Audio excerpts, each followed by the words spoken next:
A Hunter in Teyvat, Chapter 84, Fan Fiction, by Azazyel. In all my life, I had never heard anything as gut-wrenching as the sigh from Morax that met Azhdaha's scream of agony as he was speared into the ground. The Geo Archon continued resealing his old friend, sealing him into the ground with more spears being launched, with each spear honestly looking a bit like a number 2 pencil with how sharp and flat the edges and shapes of the spears were, but made out of geo crystal and rock. No. Morax, don't seal me into the darkness again. I don't want to be blind within the ground again. Azhdaha cried, begging not to be sealed. Just kill me. Do not torment me with my thoughts for eternity in the darkness, Morax. He continued screaming, and Morax actually paused for a moment with his hooded face almost completely covered from freezing stock still. But in that moment, as Morax was torn on what to do, I felt elemental power erupting from beneath my feet, and then Azhdaha roared with mad laughter. Haha, damn you, Morax. I only wanted to force the humans away from the chasm so they wouldn't continue to hurt us Geovashaps with their blasted mining that tears apart the ley lines. Now you can suffer your greatest heartache again. In that final moment of Azhdaha's final words, just before another spear made out of pure geo crystals rammed into his toad-slash-dragon-like head, I felt my skin rip apart even through my weak aura as I tore off the circlet that bounded Giziang's soul, along with a couple of hairs of hers.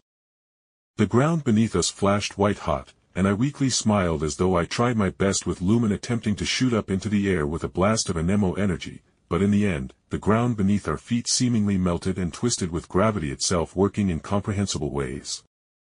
Guizhong. Morax roared as I held on to Lumen in my arms, but Guizhong was only barely holding onto my hands as the world seemingly shuddered at the death of Azhdaha. Jake, you hurt me, correct?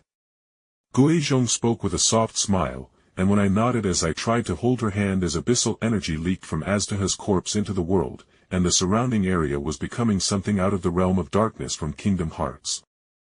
Morax, I have a plan, Guizhong spoke out softly with her voice coming across like a tinkling bell.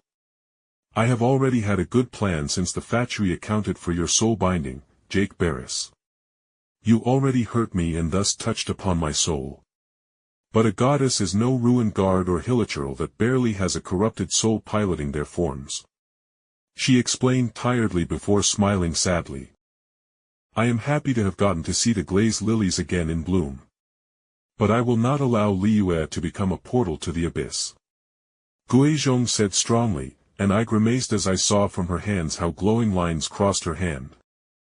Guizhong, you don't have to do this. I can lose my power to seal this.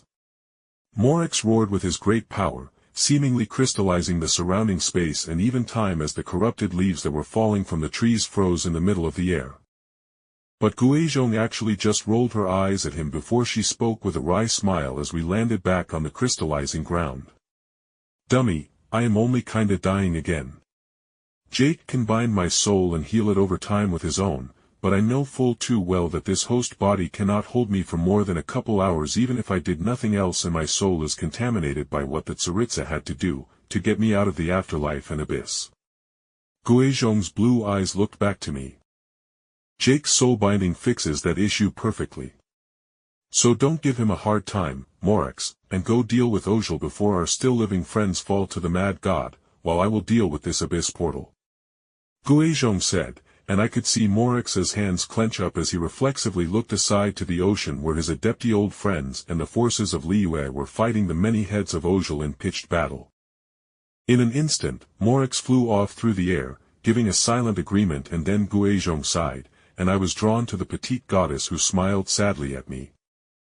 I understand this is sudden, Jake, to say nothing of being inconvenient, but I need your help to survive these events. She said, and then my heart stuttered in my chest as her glowing form with jagged, almost eye-gouging bright light got even stronger, even glowing past her tight-fitting wuxia-style clothing, and then as her eyes closed, a soft, almost thick wind of dust clouded my vision. I reflexively took a breath of the dust and then collapsed as I felt my aura both completely drain and shatter around my form, but also felt like it went far, beyond its normal capacity as I lastly felt thin arms wrap around my back with it feeling as though Geo Archon was seemingly melding into my body and the weight of even a diminished goddess was too much for my exhausted form and vision darkened for the last time after this great battle of pushing through limits repeatedly. Only faintly could I hear Paimon calling out my name as I felt my head landing in the soft cushions of a woman's arms and I knew it to be Eula as I could recognize her particular pine-like smell and the knowledge that with both Eula and Lumen there, that I was safe with the two of them was enough for my exhausted form to give up and I lost consciousness then and there.